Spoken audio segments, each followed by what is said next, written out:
సినిమాను గురించి ఏం చెప్పాలి? విష్ణు చెప్పినట్టు చాలా చెప్పాలి. ఇది ప్రజల సినిమా, మీ సినిమా. ఈ తరానికి ఏ తరానికి ఈ సినిమా ఎప్పుడూ కొత్తదే. భక్తిభావం, ఆ భక్తి ఎలా వచ్చింది, ఆ దూర్జటి మహాకవి ఎలా రాశారు, శ్రీ కాళహస్తీశ్వర మహత్యం అంటే ఏమిటి, దాన్ని ఇంతకుముందు ఎవరు తీశారు, మళ్ళీ ఏమిటి కొత్తగా చూస్తున్నారు వీళ్ళు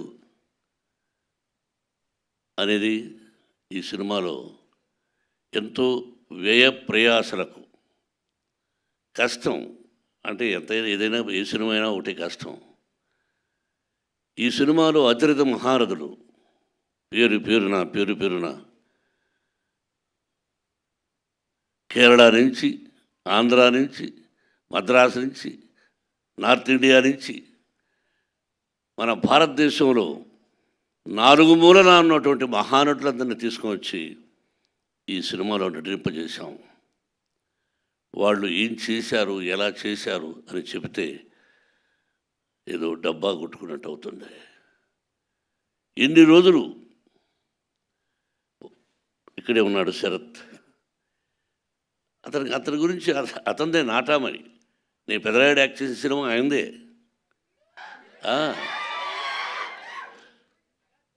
ఆయన ఒక రాజ్యసభ సభ్యుడుగా ఉన్నారు. ఆయనకు ఒక పార్టీ అధినేతగా ఉన్నారు. ఈరోజుకి ఏ పాత్రనైనా అవలీలగా పోషించగలిగినటువంటి మంచి నటుడు, నాకు సోదరుడు. అలాగే పేరున ప్రతి ఒక్కరూ అత్యద్భుతంగా చేశారు. ప్రజలు చెప్పాలి, మీరు చెప్పాలి. ఈ టీజర్ చూసిన వెంటనే ఇది ఓన్లీ భక్తి చిత్రమే కాదు, అన్ని రకాల విష్ణుబాబు చెప్పినట్టుగా ఒక చరిత్ర, భగవంతుడు, పరమేశ్వరుడు, అంతే.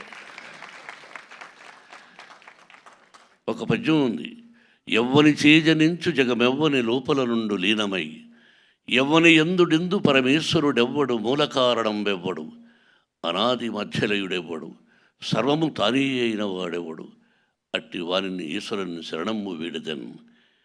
అంటే అక్షరం ఎక్కడైనా అక్షర దోషాలు ఉండొచ్చేమో. ఇప్పుడు పెద్దవాళ్ళ శిక్షలో చదువుకున్నాం.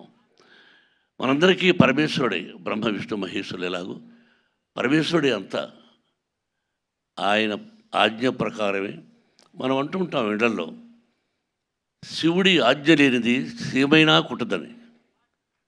సామెతలు మనం వింటుంటాం, మన అమ్మా నాన్న చెప్పారు.